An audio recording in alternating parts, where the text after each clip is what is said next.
ஆண்டவரும் இரட்சகருமாகிய இயேசு கிறிஸ்துவின் ஈடு இணையற்ற நாமத்தில் அன்புக்குரிய சகோதர சகோதரர், இந்த வீடியோ வாயிலாக உங்களை சந்திப்பதில் மிகுந்த சந்தோஷம். விவாகம புஸ்தகம் 28வது அதிகாரம் 12வது வசனம். ஏற்ற காலத்தில் உன் தேசத்திலே மழை பெய்யவும், நீ கையிட்டு செய்யும் வேலையில் எல்லாம் ஆசீர்வதிக்கவும், கர்த்தர் உனக்கு நல்ல பொக்கிஷ சாலையாகி வானத்தை திறப்பார். நீ அநேக ஜாதிகளுக்கு கடன் கொடுப்பாய், நீயோ கடன் வாங்காதிருப்பாய். அன்புக்குரிய சகோதர சகோதரி, இந்த படித்த இந்த வேதத்தில் ஏற்ற காலத்தில் உன் தேசத்தில் மழை பெய்யும். கடன் இன்னைக்கு எதற்காக வாங்குகிறோம்?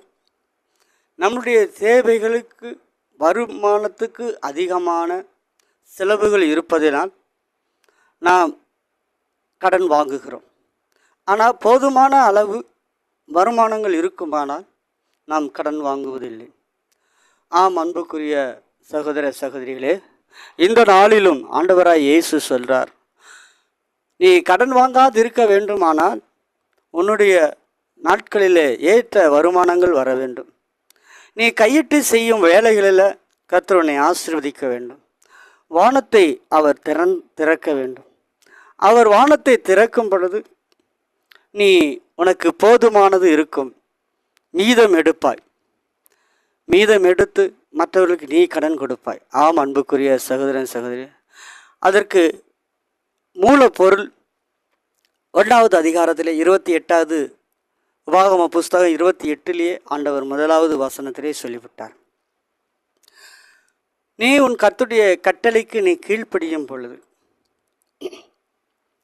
இப்படிப்பட்டதான ஆசீர்வாதங்களை தேவன் வைத்திருக்கிறார். அவருடைய கட்டளைக்கு நீ மறக்கும் பொழுது நாம் ஏற்ற வேலைகள் கிடைக்கிறது இல்லை, ஏற்ற சம்பாத்தியம் கிடைப்பதில்லை.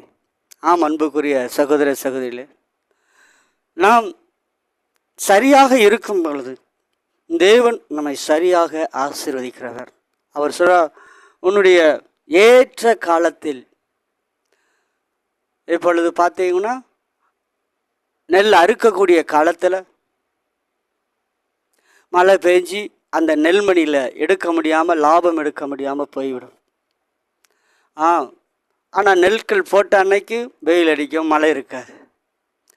அன்புக்குரியவர்களே, இது ஏற்ற காலத்தில் அதற்கு நேரத்தில் மழை பெய்ய வேண்டுமானால் நம்மளுடைய ஆண்டவர் நம்மை கையிட்டு செய்யக்கூடிய